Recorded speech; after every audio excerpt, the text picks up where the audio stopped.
असांजी रिक्रूटमेंट जेका आहे उहा हाणे फाइनल फेज़ में दाख़िल थी चुकी आहे। असांखे जेके इनिशियली 49,000 असांजी वैकेंसीज़ हुयूं, जंहिंमां 40,000 खां मथे असां कैंडिडेट्स खे ऑफर एंड अपॉइंटमेंट असां ॾेई चुका आहियूं। बाक़ी जेको प्रोसेस आहे उहो फाइनल स्टेज ते आहे। 49,000 50,000 खां पोइ केतिरियूं ई पोस्टूं आहिनि ॿियूं वरी क्रिएट थियूं, जंहिंमें प्रमोशन्स बि थिया, रिटायरमेंट्स बि थियूं। 7-8,000 पोस्टूं असांजूं ॿियूं बि क्रिएट थी वियूं आहिनि, जेके बि असां कैंडिडेट्स खे ॾियूं पिया, ऐं प्रोसेस शुरू थी चुको आहे। ऐं इंशाअल्लाह ताला उहो प्रोसेस बि जल्द खां जल्द कंप्लीट थींदो। कई उन में डिस्टर्बेंसिस आया, लेकिन उन्हनि डिस्टर्बेंस जे बावजूदि बि केतिरियूं ई शयूं जेके आहिनि उहे हाणे शयूं सिधियूं थी वियूं आहिनि, पर उन में अञा ताईं बि केतिरा मसइला आहिनि। उन में मिनिस्टर साहब साईं सरदार अली शाह साहब मीटिंग रखी है 19 तारीख ते, 19 अक्टूबर ते। 19 अक्टूबर को जो मीटिंग रखी गई है, तो उसमें कुछ ड्रास्टिक एक्शंस भी लेने होंगे और कुछ जो है वो स्ट्रिक्टनेस भी देखी जाएगी उसमें। मिनिस्टर साहब ने वार्निंग दी है तमाम डिस्ट्रिक्ट एजुकेशन ऑफिसर्स को कि 15 अक्टूबर तक आप कंप्लीट कर लें अपना रिक्रूटमेंट प्रोसेस, सिवाय सिर्फ उन जगहों पे जहाँ कोई टेक्निकल मसला है, जहाँ जैसे फार्म डी का मसला है, या जहाँ ठटा या सिजावल डिस्ट्रिक्ट में कुछ वैकेंसीज़ ज़्यादा हैं, कैंडिडेट्स नहीं हैं, वहाँ ऐसा मसाइल हैं। अदरवाइज़ बाकी जितने भी डिस्ट्रिक्ट्स हैं उनको मिनिस्टर साहब ने डेडलाइन दी है 15 अक्टूबर, और उसके बाद 19 तारीख को मिनिस्टर साहब ने मीटिंग रखी है, और मिनिस्टर साहब ने कहा है कि मैं डीओ डिस्ट्रिक्ट एजुकेशन ऑफिसर्स को ये मैसेज दे दूं कि 19 तारीख को वो क्लीन स्लेट के साथ आएँ, ज़ीरो बैलेंस के साथ आएँ, सिवाय कुछ एक्सेप्शंस के जहाँ कोई टेक्निकल मसाइल हैं। लेकिन अगर कोई भी इसमें किसी की लेथार्जी पाई गई, किसी की सुस्ती पाई गई, और गैर ज़रूरी तौर पे अगर कहीं भी डिले पाया गया, तो उसी दिन उसी डिस्ट्रिक्ट एजुकेशन ऑफिसर से चार्ज छुड़ाई जाएगी और वो उसकी जगह किसी दूसरे डिस्ट्रिक्ट एजुकेशन ऑफिसर को रखा जाएगा। ये स्ट्रिक्ट वार्निंग है मिनिस्टर साहब की तरफ से। तो इसमें डिस्ट्रिक्ट एजुकेशन साहिबान के लिए ये मशवरा है मेरी तरफ से कि वो रात दिन काम करें और 15-16 तारीख तक ये प्रोसेस कंप्लीट कर लें, चाहे उनको रात को ओवर वर्क क्यों ना करना पड़े। और साथ ही जैसे जैसे टीचर्स ज्वाइनिंग करते जा रहे हैं, उनका डेटाबेस आ भी रहा है मेरे पास। कल तक मेरे पास 13,000 टीचर्स का डेटाबेस आ चुका है, बाकी भी डेटाबेस आता जा रहा है। तो हमने आस्ता आस्ता वो एजी सिंध को भेजना शुरू कर दिया है। लेकिन अब एजी सिंध वाले चूँकि वो हमारे अंडर में नहीं हैं, उन्होंने कहा है कि हम एक साथ इतनी आईडीज़ क्रिएट नहीं कर सकते, इसमें टाइम लगेगा। उन्होंने कहा है कि हम मैक्सिमम 5,000 पर मंथ करेंगे। तो इस तरह से तो 60,000 के करीब जो जाके साल के बाद होंगी अपॉइंटमेंट्स, ये तो साल लग जाएगा। बहरहाल ये उनके हाथ में। हम उनको मुसलसल रिक्वेस्ट कर रहे हैं कि जितना जल्दी हो सके स्पेशल टीम्स बनाएं और स्पेशल टीम्स के ज़रिए इसको हल करें। बहरहाल हम अपना काम करें, आगे जो भी है वो उनका काम है, हम उनको फिर भी रिक्वेस्ट करते रहेंगे। IBHM का मसला ये बार बार आ रहा है, और ये फिर सिंध पब्लिक सर्विस कमीशन ने हमें लेटर लिखा है कि इसमें ओपिनियन मांगा है एजी सिंध से कि वो सुप्रीम कोर्ट ने जो डिसीजन दिया है और हाई कोर्ट ने जो डिसीजन दिया है, इनकी रोशनी में आप अपना ओपिनियन दें। इस सिलसिले में मेरी मुलाकात नए एजी साहब से हो चुकी है। उनका रिस्पांस बड़ा पॉजिटिव था और उन्होंने कहा कि चंद दिनों में वो एवेल्यूएट करके सिंध पब्लिक सर्विस कमीशन को लेटर लिख देंगे, और मुझे उम्मीद है कि वो पॉजिटिव लेटर होगा और जो IBHMs हैं उनका मसला हल हो जाएगा। Regularisation of PSTs, regularisation of JSTs and ECTs, जो 2018-19 में जो JSTs और ECTs अपॉइंट हुए थे, उन्हनि जे लाइ इहो सुठी ख़बर आहे त जनाब चीफ मिनिस्टर साहब समरी साइन करे छॾी आहे ऐं उन समरी खे हुकुम कयो आहे त उनखे काबीना में रखियो वञे। छो जॾहिं CM साहब समरी सही करे छॾींदा आहिनि त पोइ घणो वक़्तु न लॻंदो आहे, घणी देरि न लॻंदी आहे। असां काबीना खे बि समरी मोकिले छॾी आहे ऐं इनशाला ईंदड़ इजलास जेको काबीना जो हूंदो उन में इहो मैटर डिस्कस थींदो ऐं इनशाला ताला पॉज़िटिव रिज़ल्ट ईंदी। तंहिंजे करे जेके IBA HM आहिनि ऐं ECTs आहिनि उन्हनि जे लाइ उमेद अफ़ज़ा ख़बर आहे ऐं उमेद त उहे ऐं उन्हनि जो मसइलो हल थी वेंदो। असां पाण बि चाहियूं था त उन्हनि जो मसइलो हल थिए। They are talented boys and girls ऐं असां कॾहिं बि न चाहींदासीं त कंहिं बि सबब जे करे असां हुननि बाक़ी उन्हनि जा इशूज़ आहिनि, रेगुलराइज़ेशन बि आहे ऐं हुननि जी जेको सीनियरिटी जो इशू बि आहे जेको आउं पंहिंजी भरपूर कोशिशि कंदुसि त एज़ पर लॉ ऐं हिननि जी फेवर में आउं पंहिंजो केस रखां काबीना जे अॻियां ऐं पोइ ज़ाहिर आहे काबीना मालिक आहे। असांजो कमु आहे केस बहितर तरीक़े सां रखणु, काबीना उन ते फ़ैसिलो कंदी, काबीना खे फुल अख़्तियार आहे। अपग्रेडेशन ऑफ PSTs जी अपग्रेडेशन जो प्रोसेस असां सॼी सिंध में शुरू करे छॾियो आहे। कुझु टेक्निकल इशूज़ विच में आया हुआ। फाइनेंस डिपार्टमेंट जो नुमाइंदो जेको इशू हो जंहिंमें उहो हिकिड़ो नुमाइंदो पूरे न पियो पइजी सघियो, उनखां पोइ असां वरी फाइनेंस डिपार्टमेंट खे रिक्वेस्ट कयो ऐं हुननि पंहिंजा नुमाइंदा असांजो जेको CMO आहे उनखे नुमाइंदो मुक़ररु कयो आहे ऐं इन जे करे असांजो कमु तमामु तेज़ी सां वधे पियो ऐं केतिरनि डिस्ट्रिक्ट्स जा रिज़ल्ट्स अचनि पिया। उन में हिकु अधु टेक्निकल बि शइ बि अची वई आहे जंहिंजे करे असां नोटिफिकेशन न पिया कढूं ऐं उहा इनशा ताला सुभाणे मुंहिंजी मीटिंग पंहिंजो चलगिरी साहिब सां एक्सपेक्टेड आहे ऐं उन ते उहे शयूं आहिनि, केतिरियूं शयूं अहिड़ियूं आहिनि जेके ओपनली नथियूं ॿुधाए सघजनि, उहे चलगिरी साहिब सां डिस्कस कंदासीं ऐं उनखां पोइ असां तइ कंदासीं त असांखे कहिड़े तरीक़े सां नोटिफिकेशन कढणो आहे ऐं इनशा उहो नोटिफिकेशन बि निकिरंदो। पर जेसिताईं नोटिफिकेशन निकिरे तेसि ताईं असांजो प्रोसेस जारी आहे स्क्रूटिनी जो ऐं डॉक्यूमेंटेशन जो।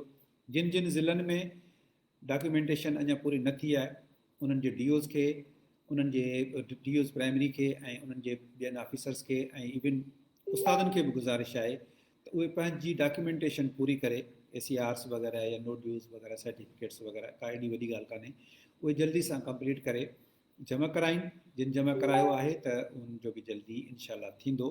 तंहिं करे हीउ कमु ईअं सम्झो त असांजो हाणे तकमील जे वेझो आहे। एतिरो जिते तव्हां सबुरु कयो आहे, तव्हां सुठो सबुरु कयो आहे, घणे वक़्त खां वठी तव्हांजी जदोजहद आहे ऐं तव्हां असां गॾिजी कमु कंदासीं। असां तव्हांजा मसइला हल करणु चाहियूं था ऐं इनशा ताला तव्हांजा मसइला हल थी वेंदा त तव्हां एजुकेशन जा मसइला हल कंदा ऐं ॿारनि जा मसइला हल कंदा ऐं जेके क्वालिटी एजुकेशन आहे उन ते तवजो ॾींदा। हिकिड़ो मसइलो अचे पियो जेको अॼु मूं डिस्ट्रिक्ट में ख़ासि वारनि जी मीटिंग कई हुई, उन में बि उहो मसइलो मूंखे नज़र आयो ऐं ॿियनि ज़िलनि में बि मसइलो उहो हले पियो।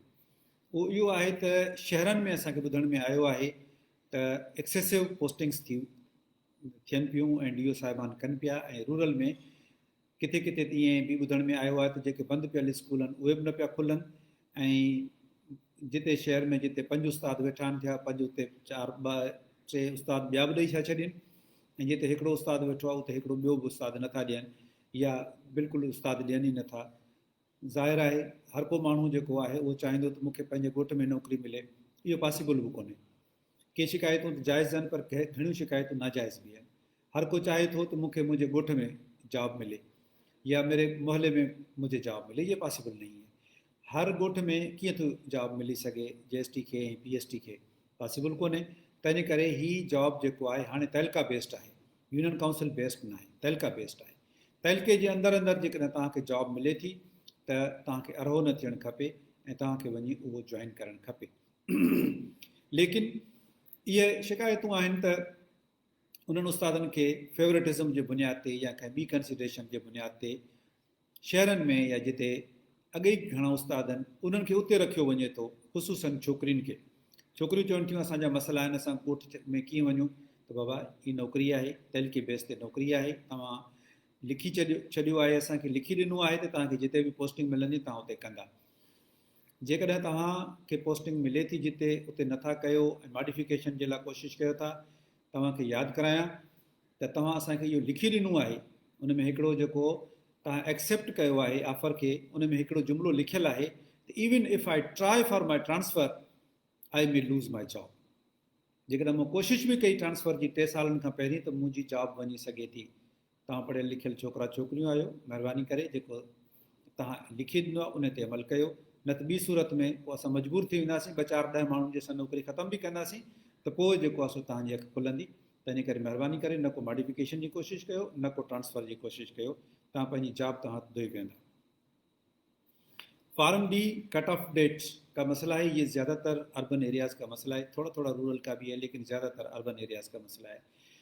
तो मैं पहले भी कह चुका हूँ कि ये एक लड़के और लड़कियों की एक इनोसेंट मिस्टेक है। ज़्यादातर शहरों में डोमिसाइल और पीआरसी फार्म सी तो बनवा लेते हैं जो कि एडमिशन के लिए ज़रूरी होता है, लेकिन फार्म डी नहीं बनवाते।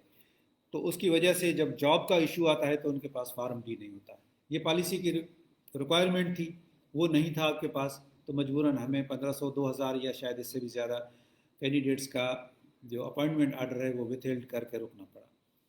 अब इसके लिए भी हमने लिख दिया है, चीफ मिनिस्टर साहब को हमने समरी रवाना कर दी है, उस पर भी यकीनन कोई पॉजिटिव रिज़ल्ट आ जाएगी। लेकिन जब तक ये रिज़ल्ट नहीं आती पॉजिटिव, तब तक के लिए उनको भी वेट करना पड़ेगा, हमें भी वेट करना पड़ेगा, मजबूरी है। ये गलती उनकी है, कैंडिडेट्स की गलती है, हमारी गलती नहीं है। इनोसेंट ही सही, लेकिन गलती उनकी है। लेकिन ये कभी कभी मुझे सुनने में आता है, मैसेज आता है या लोग कहते हैं कि we are the victims of form D.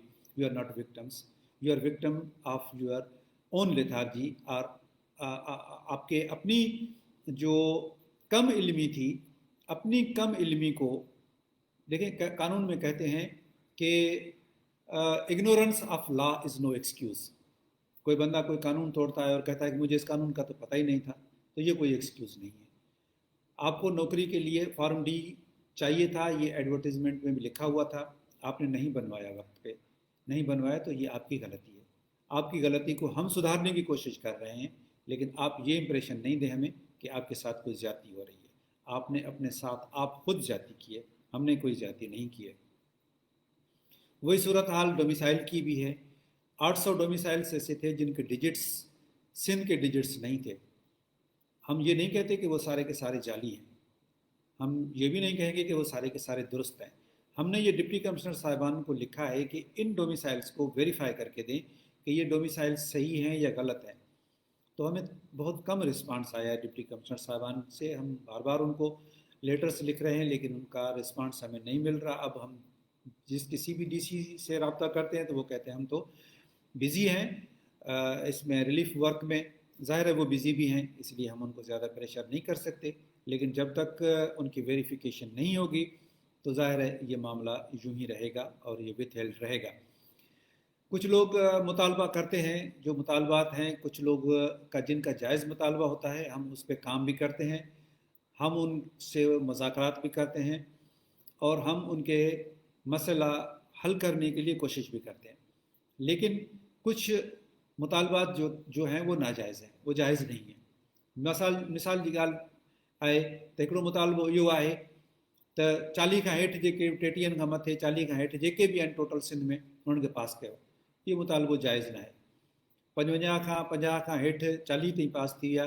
हाणे जिते बि 40 ताईं असांजा कैंडिडेट अवेलेबल आहिनि त उनखे असांखे हेठि अचण जी कहिड़ी ज़रूरत आहे। जेकॾहिं 40 मार्कुनि ते असां जेका रखी आहे ऐं उन ते असांजूं सभु सीटूं फिल थी थियूं वञनि ऐं कैंडिडेट बची था पवनि, त पोइ 25 वारे खे पास करे पंहिंजे लाइ ऐं हुननि जे लाइ मथे सूर पैदा छो कजे। तव्हां ख़ुदि ई चवंदा त जेकॾहिं असांजे लाइ सीटूं न हुयूं, वैकेंसी न हुई, त पोइ तव्हां असांखे पास छो कयो। तंहिंजे करे इन मुतालबे खे आउं जाइज़ मुतालबो नथो मञा ऐं तंहिंजे करे इहो मुतालबो न, मुंहिंजी ॻाल्हि न आहे, इहा सिंध गवर्नमेंट जी ॻाल्हि आहे। मिनिस्टर साहिब जी खां वठी CM साहिब ताईं काबीना ताईं उन फ़ैसिलो कयो आहे त 40 खां मथे पास आहिनि। 40 खां हेठि वारा जेके आहिनि सवाइ हार्ड एरियाज़ जे ऐं डिप्राइव्ड तइलका जे ऐं ॿिया जेके बि आहिनि उहे फेल आहिनि। तंहिंजे करे इन ते कोई कंप्रोमाइज़ न थींदो। इन खां अलावा बि ॿिया बि केतिरा इशूज़ आहिनि जेके नंढा वॾा इशूज़ आहिनि, उन्हनि ते वरी तव्हां सां ॻाल्हि ॿोल थींदी रहंदी। ही इम्पॉर्टेंट इशूज़ हुआ। वरी बि आख़िर में आउं DO साहिबान खे चवंदुसि त वार्निंग खे वार्निंग सम्झो ऐं तव्हां पंहिंजी नौकरी, पंहिंजी इज़त, पंहिंजे नामूस, पंहिंजी रेपुटेशन जो ख़्यालु कयो। छो जो इहा सुठी ॻाल्हि न थींदी त 19 तारीख़ जी मीटिंग में तव्हां सभु सीनियर ऑफिसर आहियो, सीनियर उस्ताद आहियो, उन ॾींहं ते तव्हांखे खां चार छॾाई वञे, इहो को सुठो सवण न हूंदो। अल्लाह हाफ़िज़।